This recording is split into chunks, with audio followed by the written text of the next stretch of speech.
तो दोस्तों 10 नवंबर को जो अटैक हुआ दिल्ली रेड फोर्ट पे, वो तो न्यूज़ आप सबको पता ही है। अभी तक जो न्यूज़ आई है वो ये है कि 12 से 13 लोगों की उसमें जान चली गई है और करीबन 20 से 25 लोग उसमें घायल हैं और ये आंकड़ा भी बढ़ भी सकता है। 2900 किलो जो एक्सप्लोजिव पकड़ा गया है वो उन्होंने प्रोक्योर करने में या उनको अरेंज करने में कोई 5 दिन 10 दिन 15 दिन तो लगे नहीं होंगे। ये प्रोक्योर करने में उन्हें काफी लंबा वक्त लगा होगा। ये सोच के देखो कि अभी कुछ दिन पहले ही दिवाली का त्योहार संपन्न हुआ है। अगर जो तो इन आतंकियों की साजिश दिवाली के त्योहार पे धमाके करने की थी या देश को दहलाने की थी, तो आप सोचो अगर ये धमाके दिवाली के टाइम पे हुए होते तो जो कैजुअलिटीज है और जो इंजरीज है वो किस एक्सटेंट तक होती या किस लेवल की होती। तो जम्मू कश्मीर पुलिस को जैसे इनपुट मिला तो उसके बाद उन्होंने बहुत सारे ठिकानों पे छापेमारी करी, रेड्स डाली और वहीं से उनको ये टिप भी मिली कि फरीदाबाद में भी इसी टेरर लिंक से जुड़े हुए जो तार हैं वो यहाँ से फरीदाबाद से जुड़ रहे हैं। उन्होंने फरीदाबाद पुलिस से कांटेक्ट किया और जब उन्होंने साथ मिलकर रेड करी, अपने ऑपरेशन को अंजाम दिया, तो जो मेन प्राइमरी अक्यूज्ड है डॉक्टर मुजम्मिल गनाई, उसके पास से 350 किलो एक्सप्लोजिव्स और आर्म्स एंड एम्युनिशंस बरामद हुए हैं। और ये जो एक्सप्लोजिव्स हैं ये फरीदाबाद और मेवात के आसपास के इलाकों से बरामद हुए हैं। और ये डॉक्टर मुजम्मिल गनाई जो है इसी ने अपने किराए पे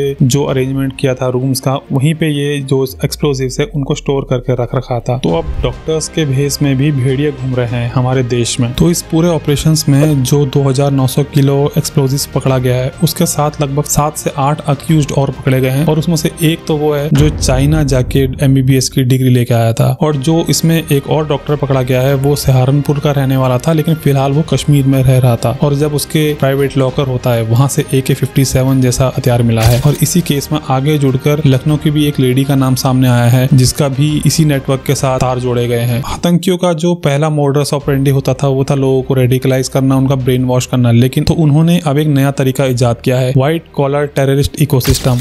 जी हाँ, तो अब इनके आतंकवादी या जो पढ़े लिखे प्रोफेशनल्स होते हैं उनका माइंड वॉश करके, उनको रेडिकलाइज करके, उनकी पोजीशन का फायदा उठा के ये यूथ को, इंडिया के यूथ को बर्बाद करना चाहते हैं, रेडिकलाइज करना चाहते हैं और उन्हें एक्सट्रीमिस्ट यानी टेररिस्ट बनने पे मजबूर कर रहे हैं। और ये जो अभी ऑपरेशन हुआ है जिसमें सिर्फ एक ब्लास्ट हुआ है और हमारी बाकी एजेंसीज की तरफ से बहुत अच्छा काम करके बाकी जो एक्सप्लोजिव था और जो इनके बाकी मंसूबे थे उनको पानी फेर दिया गया है। लेकिन मैं ये क्यों कह रहा हूँ कि खतरा अभी टला नहीं है। आइए समझते हैं कि कैसे ये खतरा अभी भी बरकरार है और इसके पीछे क्या कारण है। तो जब जम्मू कश्मीर में इंडियन गवर्नमेंट, हमारी इंटेलिजेंस एजेंसीज और आर्मी की वजह से लाइफ पटरी पे वापस आने लगी और जो ये सो कॉल्ड भटके हुए नौजवान थे ये वापस मेन स्ट्रीम में आने लगे, अपना काम धंधा करने लगे, तो इन लोगों ने पहले पहलगाम पे अटैक किया और उसके बाद अब रेड फोर्ट पे दिल्ली में ब्लास्ट कर दिया। तो ये white collar terrorist ecosystem actually में है क्या? तो इसमें जो रेडिकलाइज्ड प्रोफेशनल्स होते हैं, जो समाज के अंदर अच्छे ओहदों पर बैठे होते हैं, उनको रेडिकलाइज करके, उनको ब्रेन वॉश करके आतंक की जो सोच है वो समाज में फैलाई जाती है ताकि इनके अच्छे ओहदे का इस्तेमाल करके समाज के अंदर से ही समाज को खोखला किया जा सके। इस सब के बीच जो एक न्यूज और आ रही है वो ये है कि जो ये पूरा प्लान था, ये जो पूरा टेररिस्ट प्लान था, ये पूरा नेशन वाइड अटैक करने का था। यानी इनके निशाने पे देश के बहुत सारे बड़े बड़े शहर थे और बहुत ज्यादा ये इंडिया को नुकसान करना चाहते थे ताकि इंडिया में इंटरनल केओस पैदा हो और उससे इंडियन इकोनॉमी को भी नुकसान हो। क्योंकि केवल इस एक धमाके से ही कई देशों ने अपनी एम्बेसीज और अपने सिटीजन्स के लिए इंडिया को लेकर एडवाइजरी जारी कर दी है। अब बात करते हैं कि क्यों ये खतरा अभी भी टला नहीं है। क्योंकि एक तो यह है कि सिर्फ अभी इस मॉड्यूल के सिर्फ कुछ ही आतंकी जो पकड़े गए हैं, अभी नेटवर्क कितना बड़ा है ये पता करने में अभी वक्त लगेगा। और दूसरी जो इम्पोर्टेंट बात है कि ये जो आतंकवादी थे ये सिर्फ केवल एक्सप्लोजिव से ही इंडिया को दहलाना नहीं चाहते थे, ये तैयार कर रहे थे एक बहुत ही खतरनाक जहर, रेसिन। तो ये जो डॉक्टर्स के भेष में आतंकवादी थे इनका मकसद केवल एक्सप्लोजिव से ही नहीं, जहर दे के लोगों की जान लेना भी था। ये लोग एक बहुत ही खतरनाक एक स्पेशल टाइप का जहर बना रहे थे जिसका नाम है रेसिन। और ये मेनली बनता है कैस्टर ऑयल सीड से, यानी कि जो अरंडी के बीज होते हैं उनसे। जब उन बीजों से तेल निकाल दिया जाता है तो फिर उस बचे हुए बीज को प्रोसेस करके उससे बनाया जाता है रेसिन, जो कि अपने आप में एक बहुत ही पोटेंट जहर है। और इस जहर की केवल 1 मिलीग्राम डोज ही